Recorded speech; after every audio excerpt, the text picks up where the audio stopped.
Hey there, gang. Time for another comic book unboxing video. And as with the last couple of videos, we are actually working on some comic book magazines. So there is a very good chance in this video that, again, as with the last couple, you're going to see some things that maybe you've never seen before. Lots of cool, interesting, neat, rare items. So if you like comic books, stick around. We're going to have some fun.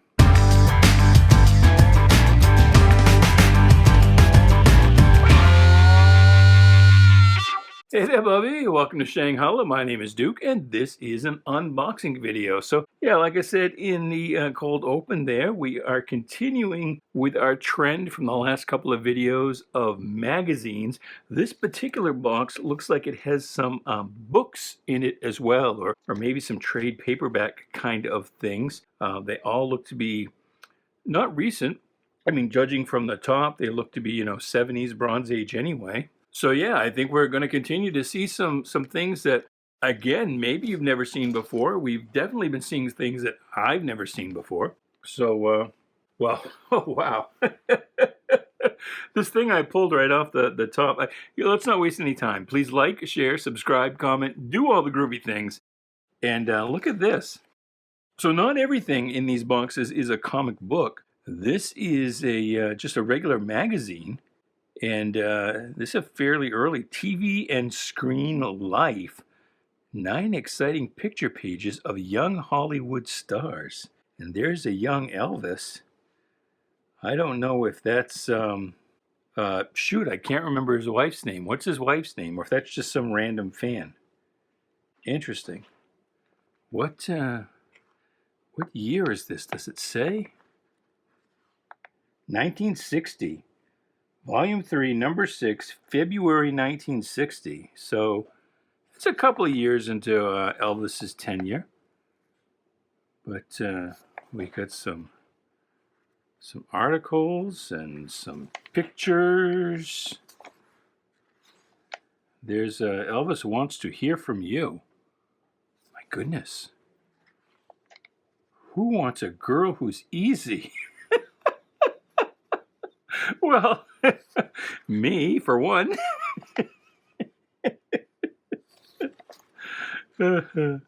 That's funny. All right. So I don't know who all these photos are of off the top of my head. It looks like some band.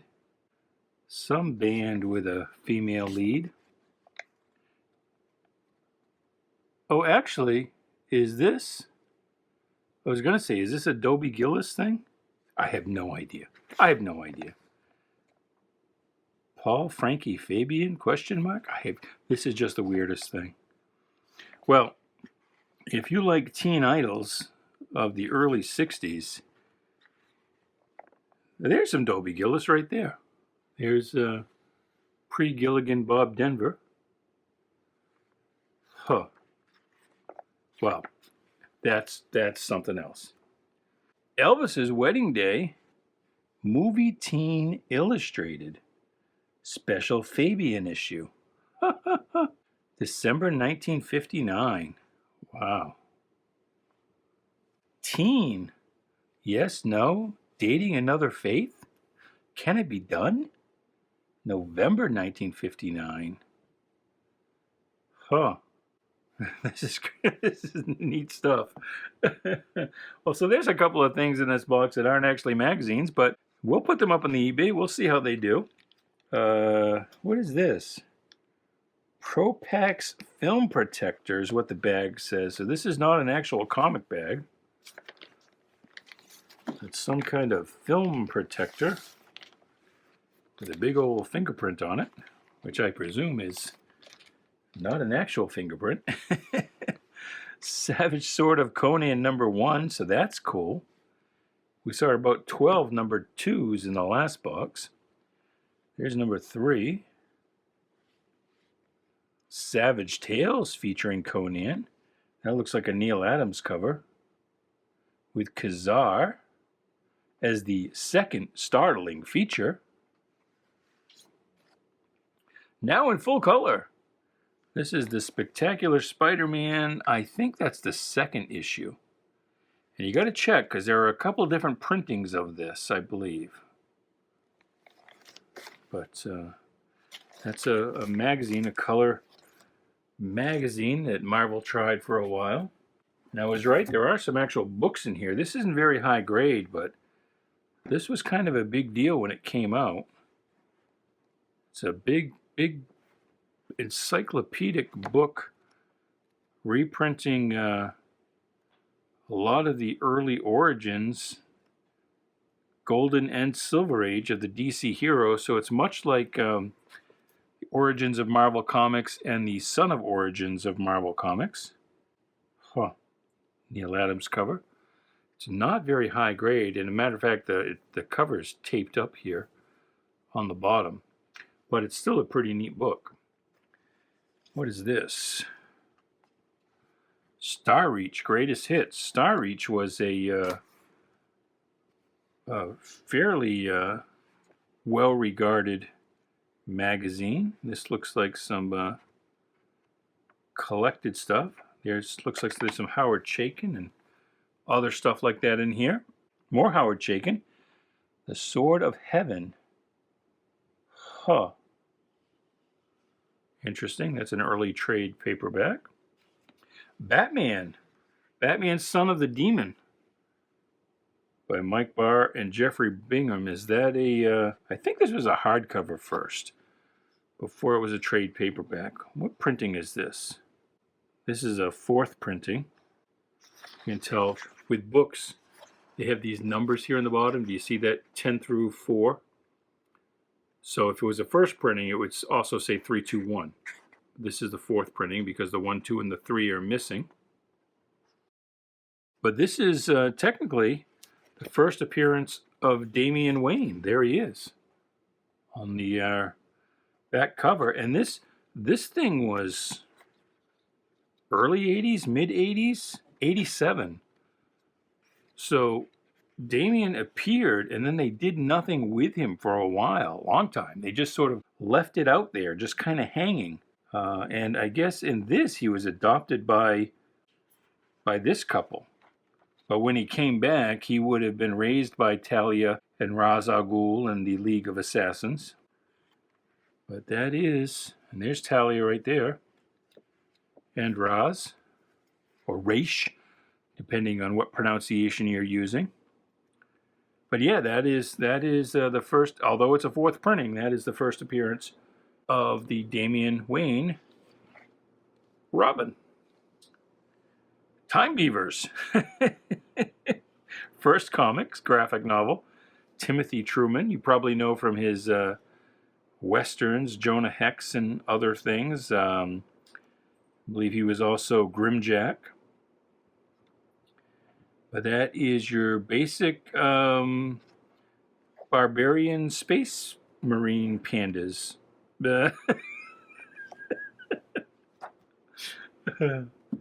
Here's something that's more of a... oh, this is just a regular trade paperback. Wolverine. So this is a trade paperback printing the original Wolverine limited series. And this is... let's see if it says... here's the cover for that first issue. I'm going to get a little forward here. I'm looking for the publishing info to see if this is a first printing or what. Well, I don't see it. But anyway, if you can't afford the original Chris Claremont, Frank Miller Wolverine miniseries, you might want to make do with that trade paperback. Marvel graphic novel number 5, God Love Man Kills. The basis of many a Marvel story, including the movies. So that's pretty cool. 7 Samuroid. This is an Image graphic novel? Image International. I don't think that's Image Comics. No, 1984, so it's much before that. Frank Brunner. I don't know what this is. No idea. But it's basically robot samurais, so that's cool. Can't go wrong with robot samurais. DC graphic novel, DC had a line of graphic novels. It was like a regular series. This is number 2. Warlords. Hero Alliance. Huh. I think I've heard of the Hero Alliance. It was some independent comic book. I don't really know much about it. It's another Marvel graphic novel starring Wolverine. This one is a... how many of these are going to be upside down? Probably all of them, huh? Let's flip it right around. Marvel graphic novel, I'm not sure which number, starring Daredevil. Marvel graphic novel, Conan. Conan the Reaver. Here's another one. What does this say? Amazon. Somebody was looking up the price before they sold it to us. Same with this one.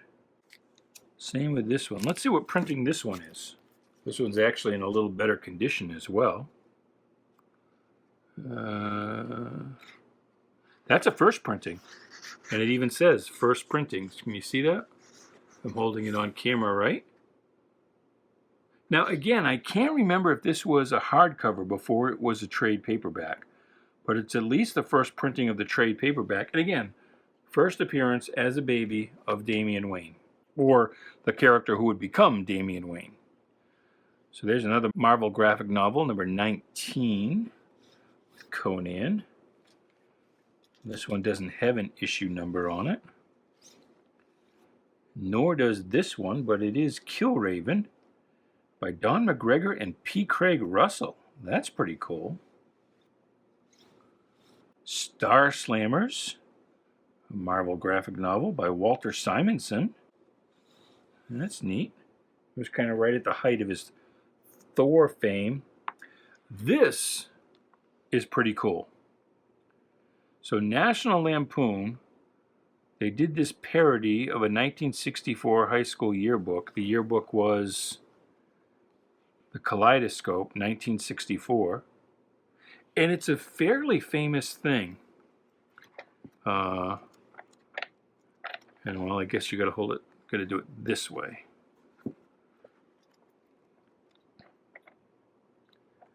And so you've got to really pour through this, but it's really funny. And it's done like, you know, people have written in it and all kinds of stuff.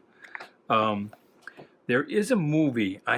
Is it something terrible lightness of, oh God, I'll have to put the name of it on the screen once I look it up. And I think it stars, does it star Bill Hader as the writer from National Lampoon, who helped found National Lampoon and was in with all of the early Saturday Night Live cast.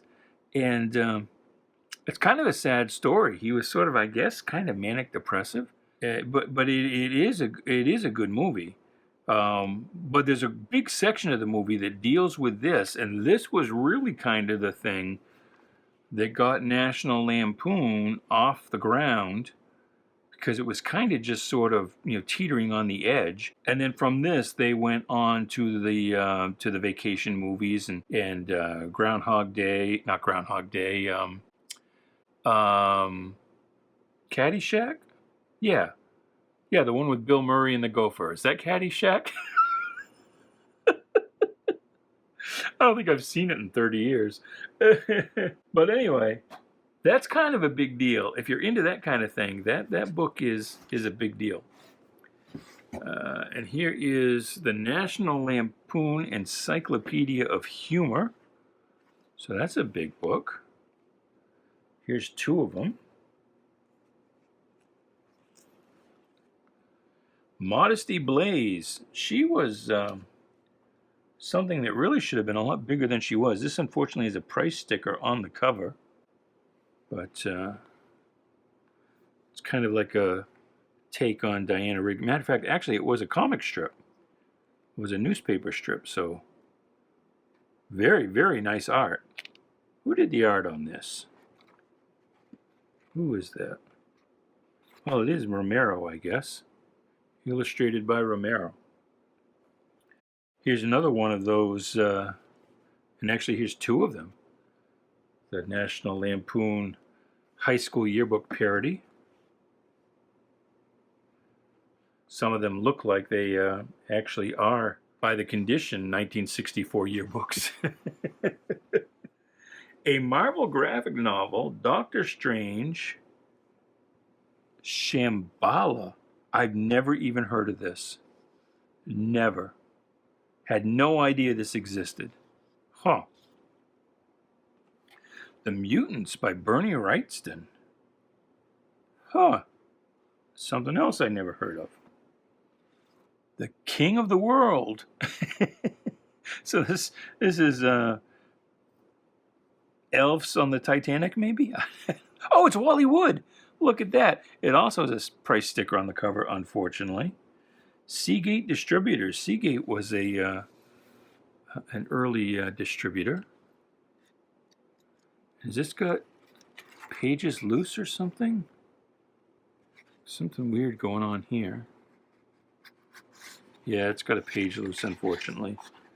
But that's some Wally Wood work. Interesting. Very interesting. The Death of Groo graphic novel by Sergio Aragones and Mark.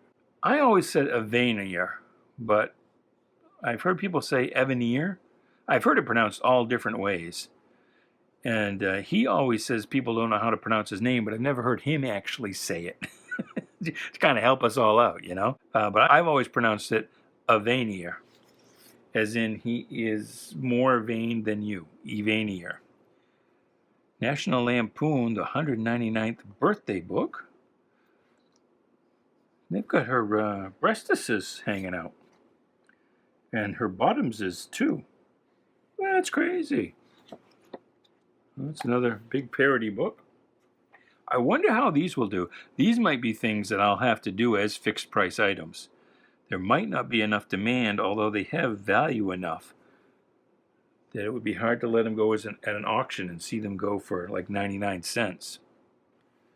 The Very Large Book of Comical Funnies.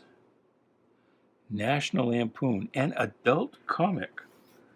A never-before published history of the comics. Interesting. I wonder if this has got some. It's got some. Looks like Sergio Aragones in the margins. I wonder if this has got Super Duper Man in it. Oh, the Legion of Elements. Well, now I need this as a Legion of Superheroes collector. This looks like, I don't know if this is all new, or if any of it is new, or if it's all reprints of other stuff. I've got to look this up. I've got no idea what it is. You got a little flip book thing here in the end, if you can see there. I don't know how well that'll actually animate. The Best of National Lampoon #1. Huh. Look at that. National Lampoon covers there for you. So what do you think? Do you think those National Lampoons would do well at auction, or should I list them as fixed price items in order to get the value out of them, or are they nothing burgers? Should I put them in multi-book lots? Here's another, we've seen that already. Dune. Have you seen the new movie? I'm told it's horrible, but every movie adaptation of, and every comic book adaptation, every adaptation of Dune has not been that good. It's a very hard thing to capture in any other media. Are these all going to be upside down? Yes. All right, it's all right. I can flip them. Marvel Super Special number 27. That looks like an adaptation of Return of the Jedi. Punisher Magazine, first issue. There's number 2. Monsters of the Movies, number 1. And that's Spock. Exclusive interview, Leonard Nimoy's Star Trek Mr. Spock. And it seems so weird that it's Monsters of the Movies, but this looks like it predates the Star Trek movie. So they're featuring a sci-fi TV show with the characters battling a monster that never appeared on the TV show in a magazine about monsters of the movies. Wow, that's an editorial mess right there. Oh, Legion of Monsters. You've probably seen the issue of Marvel Premiere that featured Legion of Monsters, and that was had Ghost Rider and Man-Thing in it. But here we go to Frankenstein, Dracula, and the creature from the Black Lagoon. And this looks kind of like a Bernie Wrightson cover. There's that asshole we've seen on all kinds of comic books. He was in the magazines as well.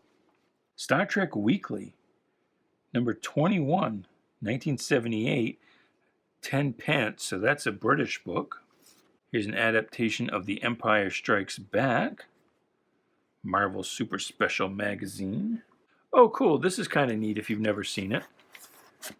This is Marvel Super Special, what issue number? Number 4, and it's the life story of the Beatles in color.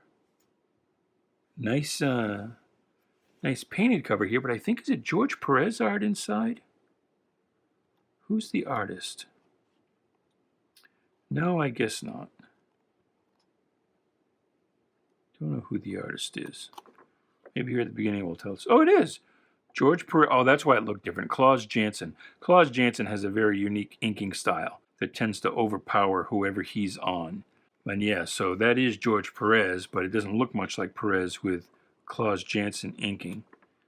But that is the life story of the Beatles, at least as it was understood at this time, which would have been late 70s, I think, early 70s. Creem, America's only rock and roll magazine. What about Rolling Stone? This doesn't predate Rolling Stone, I don't think. But it is Spider-Man appearing. Huh. By John Romita. Isn't that crazy? So it's just a music magazine, but it's got some stuff about Marvel in here. And Spider-Man. There's Stan Lee as he appeared at the time. Nice hairpiece, Stan. That, I think, is that Roy Thomas? I don't know who that is. Is that Romita? I'm not really sure. Here's the bullpen. Huh. Well, that is an interesting historical curiosity. Fury, 9 pence, and this is all newsprint. It's got a newsprint cover. Kind of looks like some Kirby stuff. Hard to tell. Well, that definitely is. No, that's probably Dick Ayers. Maybe it's Kirby if it's early enough. So that's a that looks like a Sergeant Fury thing done in Great Britain. 9 pence, number 9. But the cover is paper stock. Fugitoid, I believe this is something done by Mirage Studios, Teenage Mutant Ninja Turtles. They briefly tried to publish some other things, and this is one of those things. And the last magazine in the box, the last of the magazines we've got here. We'll return to regular comic books after this. But this is Marvel Super Action featuring the Punisher. All new, no ads. So there you go. And it looks like you got some Weird World stuff there in the back, which is a weird combination. The Punisher and a Weird World. And what the heck is this? This is in the middle here. Something totally different. Nope, I guess that's Punisher stuff too. Interesting. Very interesting. Well, I hope you enjoyed that. That was certainly different. That was a lot of stuff we don't usually see. So I hope you had some fun there. I did anyway. And hey, isn't that what's important? Anyway, until the next video, goodbye, good luck, and please be good to each other.